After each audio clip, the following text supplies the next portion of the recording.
Hi there, my name's Ricky, and you, my dear, are in a parasocial relationship with me. Even if you've never seen me before, even if you've never watched a single one of my videos, the seed was planted the moment you watched even a single second of this one. So let me introduce myself. In addition to being a world-famous virtual YouTuber, I'm also a doctor of social psychology. Sitting at the intersection of content and academia has given me a lot to chew on over the past 2 years. Most of us have been stuck inside, connected to the internet, and consuming so much content. So what does it mean when the creators you watch start to feel more like the friends that you're hanging out with? Well, let's talk about it. Our brains are built for forming social connections. Even in utero, infants respond differently to their mother's voices. From that point on, from birth until death, our social brains are revved up and working overtime to make inferences about the people that we meet. We don't even have to think about it, and some of these assumptions can be made within fractions of a second. In lab studies, for example, psychologists have shown that people are able to make confident predictions about a person's trustworthiness based on one photo and 100 milliseconds of exposure. That's 1/10 of a second. Whether those predictions are accurate is a different beast, but we are programmed to very quickly make assumptions about a person's trustworthiness based on a very small amount of information. In fact, you don't even need to see a person to form an impression of who they are. In the paper attached to one of my favorite titles in academic publishing, Room with a Q, participants were asked to rate the personality of a person that they had never met using just a tour through the person's room or office as information. And based on just that tiny slice of information, people were able to make inferences about the room owner's agreeableness, openness to new experience, neuroticism, conscientiousness, and extroversion. I'd be willing to guess that just by looking at my character design, or even just by looking through my stream assets like the chatting screen here, you'd be able to make some pretty accurate inferences about me, even though odds are we've never met. And you don't know that I am much more attractive behind the VTuber. I promise. So why do we do all of this? It takes a lot of our very limited mental bandwidth to be making these kinds of judgments all the time, so there has to be some reason that we do all this, right? Well, it might be an understatement to say that I have some concerns about evolutionary psychology as a subdiscipline, but I'm going to shelve those for now and maybe put them in a future video. You see, evolutionary psychologists love the word adaptive. After all, if we have these big, complicated social brains, there has to be a reason for it. In this case, maybe you can imagine being a hunter-gatherer on the plains, and you come across another group of hunter-gatherers. In this situation, it would be useful to be able to make quick inferences about this new group of strangers. Are they potential rivals or maybe potential allies? And even apart from these kinds of hypothetical situations, we really are just social creatures. We are built with vibe detectors to determine whether or not the people we meet are potentially people that we can make connections with. But there is one catch. Our brains didn't evolve with media in mind.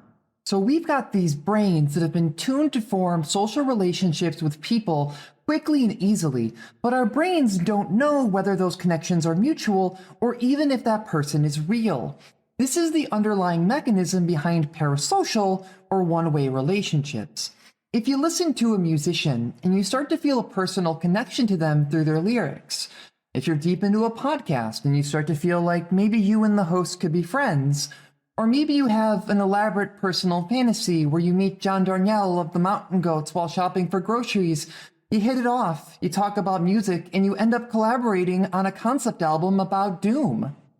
These kinds of connections are real, and they can be very powerful even if we consciously know that the person on the other end of the relationship doesn't know that we exist, or even if we consciously know that that person isn't even real. Look, when Romania ran out of episodes of Columbo, Peter Falk was asked to deliver an address to prevent a mass uprising in response. A quick look at Google Trends shows that we're at a 10-year high at the number of people searching for information about parasocial relationships. If you do a quick search for news stories, you would think that parasocial relationships are something new, and maybe even something that you should be worried about. neither of these are necessarily true.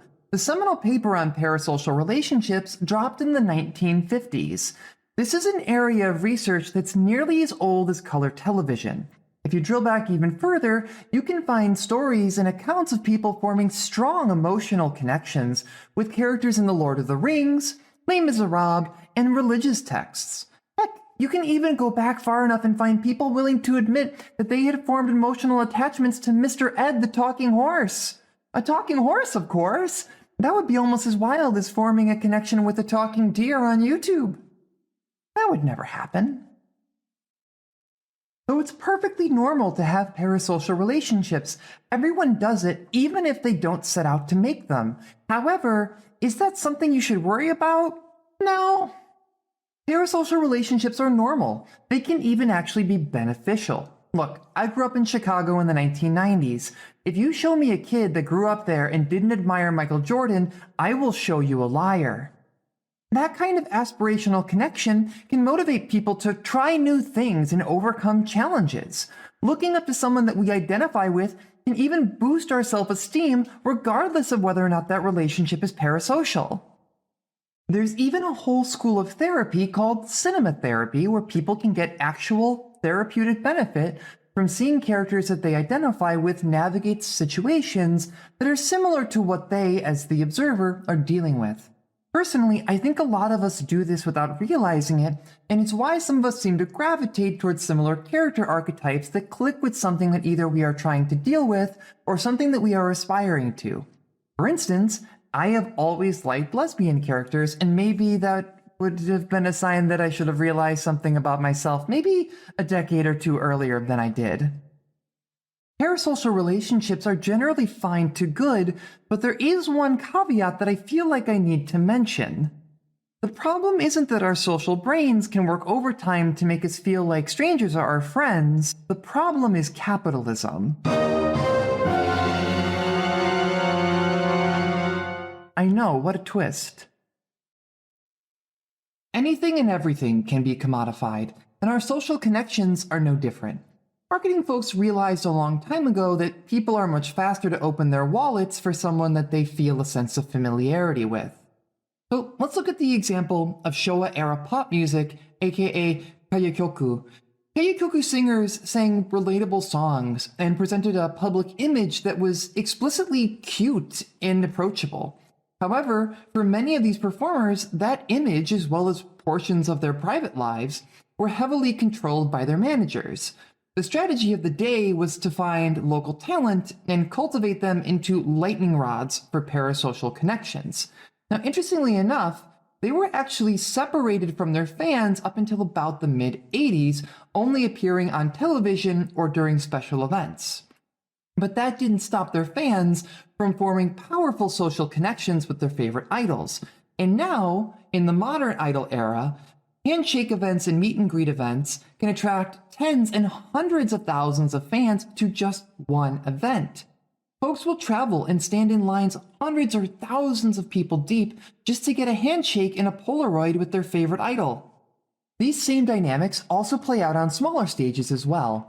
Enter the host or the hostess club. Yeah, they made that minigame from Yakuza into a real thing, can you believe it? In Japan, cabaret clubs offer a spot for guests to visit while a host or hostess will pour beverages, flirt, or even do magic tricks to entertain customers. The host or hostess is typically paid out on a commission basis as the customer pays for more of their time, food, and beverages, and so on and so forth. So even if the actual sale is for a cocktail, the real commodity that's being exchanged is the host or hostess's attention. Since they're paid out on commission, there's a financial incentive to draw repeat customers. Now, hostess clubs have a strict no-touching policy, so the goal for the host or hostess is to make a connection with the client to make them feel loved and cared for without sex or physical contact. In essence, the goal is to establish a parasocial connection with the client. The client knows that this is a performance. It's not lost on them that the person that they're sitting with and enjoying a meal with is someone that they have paid to entertain them. But that doesn't keep them from developing an emotional connection with their favorite hosts and hostesses and coming back again and again. In fact, being able to manage that kind of inauthentic authenticity with clients is a hallmark of a successful host or hostess. It's kind of like wrestling, but for your feelings. It's not genuine, but it feels real, and that's what matters. At this point, you might have picked up on where this is going. Repeat visits, making donations, parasocial relationships. That's right, baby. Adult campsites have a lot in common with host clubs. And what platforms were built by copy and pasting the structure of adult campsites? Yeah, that's right again. Streaming sites like Twitch and YouTube. There is a lot of overlap between the dynamics of idols, host clubs, and streaming. Like a host or a hostess, a streamer wants to bring people back to their channel. And researchers have started to look at the behaviors around repeat viewership to get an understanding of what drives someone to come back and watch the same streamer again and again. Even if the venue is different, many of the same factors that we already talked about are at play. Take this paper for existence that identifies 2 factors of interest: wishful identification, whether or not you want to be like the person that you're watching, and emotional identification, either with the streamer or with their fans. Big enough creators might even come up with nicknames to refer to their fans, which then gives them a sense of group identity. In VTuber circles, fans might even call their favorite streamer their Oshi, meaning to back or to support. Part of the culture around having an Oshi is to put their respective emojis in your social media handle. It's both a way to show your commitment to the streamer while also signaling to other fans that you're playing for the same team. Parasocial feelings toward the streamer and their community then drive behavior like coming back to the streamer's channel, telling other people about them, or even spending money to support them. Now, hosts and hostesses are typically paid via commission. The financials of streaming are a little bit different. There are consistent ways to donate a fixed amount per month via subscriptions, but there's also a way to donate directly to the streamer. YouTube in particular has their own spin on direct donations that deserves special mention: the Super Chat. On the surface, Super Chats are just a way to send a donation to a streamer with a message attached. The more you donate, the brighter the color of the message, going from dark blue to bright red. Recent Super Chats are also displayed at the top of the chat box for other viewers to see. It's a simple and eye-catching system. In practice, there's an entire culture built up around Super Chats. More than just a donation, there's a public component of the Super Chat. The color coding shows other viewers and the streamer how much you've donated. Streamers are also more likely to interact with Super Chats compared to normal messages. If you as a viewer want to stand out to the streamer, Super Chatting is one of the best ways to do it.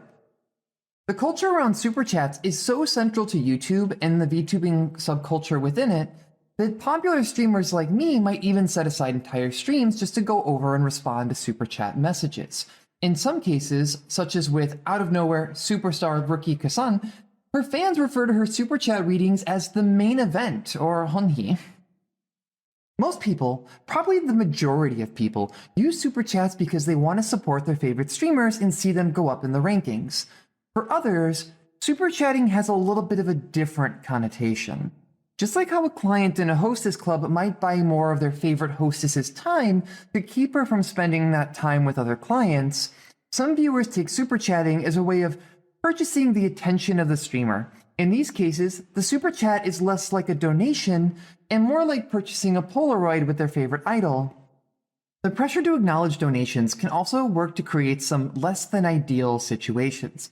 Like in this clip here. I'm not going to show it because I think it's deeply weird, honestly makes me a little bit uncomfortable, and I don't want to risk getting a copyright strike. So I'm just going to describe it. In the clip, the viewer, Domo, aka Domo Ariga Thanks, sends donations to Hololive member Fubuki, asking her to marry him while she deflects the messages. It makes me uncomfortable on a lot of levels, and it sure would suck if this person was a very popular figure in the English VTubing community, and that this clip itself might speak to some kind of trends and all right, fine. Look, even in the most charitable reading of the situation, where they're both in on it and it's all just a joke, the joke is not funny. And if it was, it would only be funny because it's a satire of a very real trend of people sending inappropriate super chats to streamers who then feel pressured to acknowledge and respond to it. It's also worth noting that the streamer here is like 19 or 20 years old, if I did my math right. I know the character can hide a person's age. I benefit from that a lot. But the best way to avoid sending sexually harassing messages to a streamer that's just barely not a minor is just to not send those kinds of messages at all. You can do literally anything else. Trust me, I promise, it'll be fine. For some, there's even another layer to super chatting, where it's a way of exercising ownership or control in their relationship with a streamer. There are folks that will send large amounts of money to small streamers to clip their reactions and make content out of it. I tried to picture what it might be like if someone were to suddenly drop into my chat and drop hundreds of dollars on my head. Honestly, I don't know how I'd respond. I imagine I'd feel obligated to the person in some way, and maybe suspicious of what they're getting out of this. Parasocial relationships just happen. Our social brains are wired to form them without any conscious effort. However, creators aren't unaware of how these kinds of relationships can work to benefit them. Look, I know that when you tune into my stream on Twitch, there are links to other people that you follow, because you do follow me, right? Right there on the page, as well as suggested streamers that are probably more popular and have more expensive production than myself. There are hundreds of other streamers live under the VTuber tag every time I stream. If someone new happens to come into your stream, or you get a raid from another streamer, realistically, you only have a few seconds to try and hold that person's attention. Honestly, just thinking about the whole process stresses me out. So what is an aspiring content creator to do? Some streamers decide to go the route of the boyfriend or girlfriend experience streamer. These streamers tailor their content to something that is more akin to the host or hostess club experience. They might explicitly refer to themselves as the viewer's partner, or sell merchandise like voice recordings where they roleplay as your partner and ask you about your day as if you were coming home from work. Unsurprisingly, this can be very successful at creating a dedicated fan base quickly. As parasocial relationships don't stop at just friendship and familiarity, folks can even find themselves falling in love with a streamer's persona. There's even a term for fans that find themselves in this situation, gachikoi, literally meaning serious love or seriously in love. Girlfriend and boyfriend experience streaming specifically, but also streaming more generally, feels like a natural progression of the host club. While researching this video, I actually learned that a number of popular streamers have experience working in the host club industry, which speaks to that skill overlap. However, there are some important differences to keep in mind. A host club is a brick-and-mortar place, meaning a host is typically only able to interact with a small number of people at a time.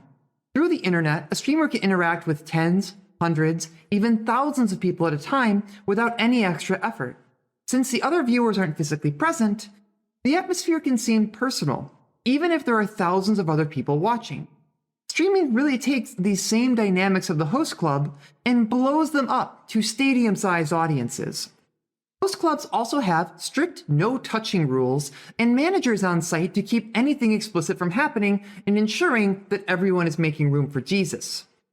In the digital environment, there is no bouncer to remove someone crossing boundaries or even just to make sure that the people in the club are all over 18. The age piece is really just a proxy for emotional maturity, though. When I was 14 or 15, I still thought wrestling was real. Now and then, you'll see news stories about kids spending hundreds or thousands of dollars on super chats using their parents' credit cards.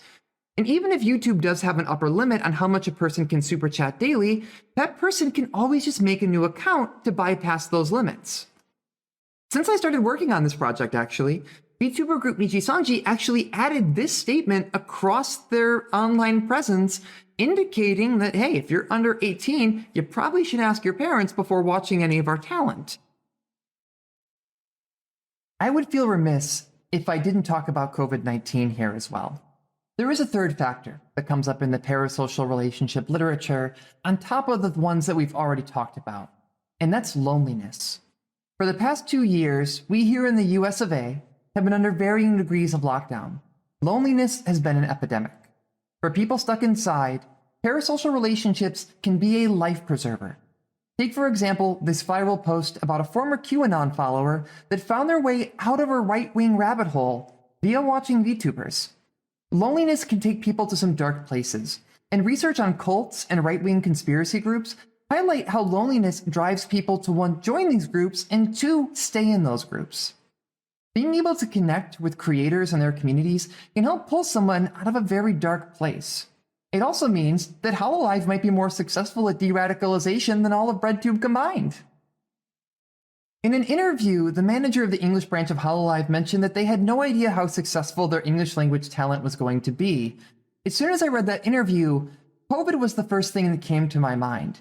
Anecdotally, I've watched friends that had no prior interest in this kind of thing become adamant fans of certain streamers, buying their merch, live tweeting their streams, and putting their Oshi marks in their social handles.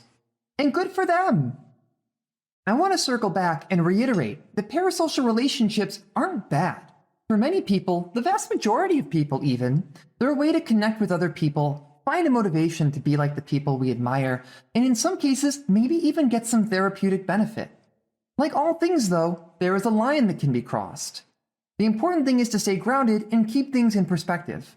When people start spending so much to support their favorite creators that it impacts their livelihood, that's crossing a line. When someone is sending large donations so the streamer feels indebted to them, that's crossing a line. When thousands of people react to the revelation that their favorite streamer might have a boyfriend by causing the issue to trend globally on social media for several days, that's sure as fuck crossing a line.